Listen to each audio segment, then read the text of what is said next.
Don't forget, you can reach the latest episode of Potomac Watch anytime. Just ask your smart speaker, play the Opinion Potomac Watch podcast. That is, play the Opinion Potomac Watch podcast. From the opinion pages of the Wall Street Journal, this is Potomac Watch.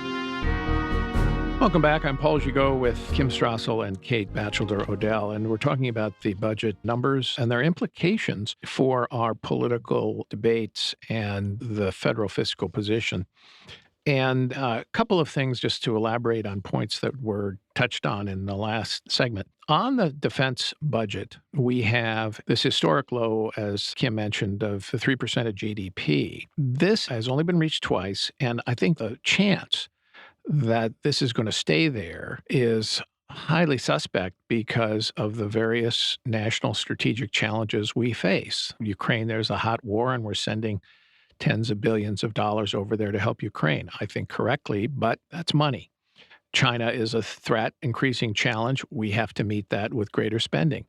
Technology and investments in technology are going to be required, and that will be required whether or not there's a shock to our security environment based on what might happen with a terrorist state or some use of AI or some other kind of challenge to the homeland that would shock us into spending more. So I think that it's fanciful to think this 3% number is going to change unless we want to make ourselves a lot more fanciful to think it will not change and will not have to be ramped upward unless we're going to make ourselves more vulnerable from a defense point of view. The other point I'd make is interest on the debt.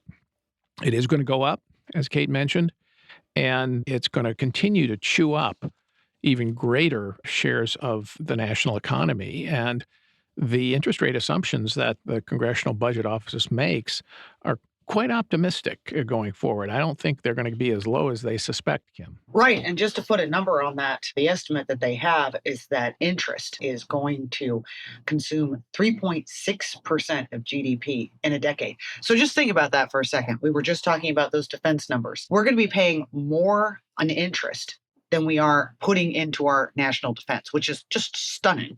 And I agree with you, Paul, that I think that those numbers are a bit optimistic. It's very worrisome. All right, let's talk a little bit about the implications for all this for the debt limit debate. House of Representatives, Kevin McCarthy, the Speaker, and his members saying they want to use the debt limit, which will be reached sometime now, based on CBO's numbers, sometimes now in June or July. Probably July. They want to use that as leverage to negotiate with President Biden over some kind of lower spending path on spending, maybe some constraints on spending going forward. We don't know the specific proposals. And then President Biden says, oh, sorry, not going to talk about it. Will these numbers, this reality, have any implication? Well, we know it has implications for that debate, but will it have any effect on the White House and its willingness to negotiate? Yeah, well, I think that depends how Republicans use what little leverage they have. I do have one last little grievance on these numbers to get in here, which is $3.3 trillion more in debt than CBO said last May.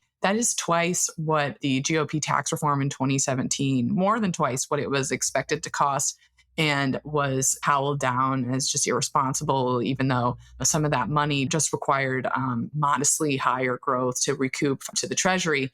And $3.3 trillion just in a year, just an enormous sum, and it doesn't receive the same kind of treatment. Let me interject there just for a second to ask you, what contributed to that $3.3 trillion increase? Well, I mean, the Inflation Reduction Act surely was a big part of it. The Biden programs, The Biden programs, right? Yeah. They're deliberate choices on spending. There's some of it is interest, but it's really the Biden's choices in legislation. So that is really what did it. And, they're taking credit for pandemic programs expiring and reducing the deficit from a higher point. But I think that's a little bit silly. Anyway, on the debt ceiling point, it depends, I think, what the Republican ask is, how unified they are, and whether they come up with something that they can extract from. They only hold the House, so they need to have, I think, modest expectations. There's a lot of discussion right now about defense spending reform. We would be enthusiastic about civil service reform for the Pentagon. I think civilians are the largest branch of the Pentagon, and they get all of the pay raises that the troops get, meaning, it's an expensive enterprise. there's definitely reform to be had there. But I think the reality is you really would need to plow all those savings back into buying more attack submarines, building a larger Air Force. From this discussion we're having, we're so behind the power curve there. I don't think that's going to be a place where you could just take money and put it in the bank.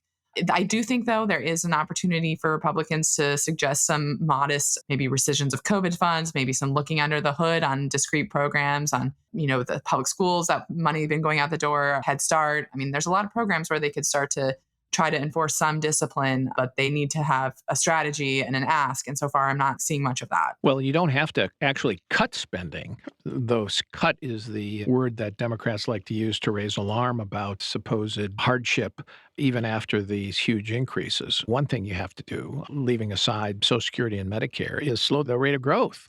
And you'll get significant savings going forward. That's what happened after 2011 when the Republicans cut a deal with Barack Obama. The problem then was that the cuts were so severe to defense that they became counterproductive and really hurt operations and maintenance and the readiness of the force. And that had to be turned around. But you can get some savings. I agree with you. And the great perversity here, I mentioned the late 1990s. I apologize for my budget nostalgia here, but, covering this in the 1990s, Bill Clinton created a Medicare commission, and it included Patrick Moynihan, Robert Carey, and John Breaux, all three Democratic senators, and they signed up to a reform that was Paul Ryan's Medicare reform, premium support. And there was an appetite then in big chunks of the Democratic Party to do something about entitlements based on the argument that Bob Kerrey, I think, made in our pages at the time, which was that if you don't do something about entitlements, it will crowd out everything else. Think funds for education, transportation, and national defense, among many other things that people like to spend money on. Funds for nutrition, for school lunches, for Pell Grants, all of that. Of course, all of that has come true, except it's worse now.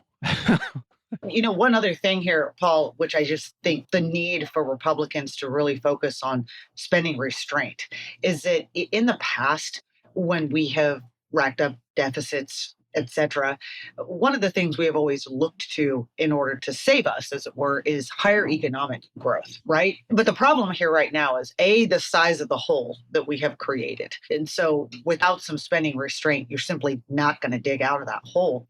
But the other problem is that because spending has reached what it is, it's hurting growth. The CBO report is expecting 2.4% growth of GDP over 2024 to 2027, but then it's going to drop to 1.8%. And that's what we call basically secular stagnation.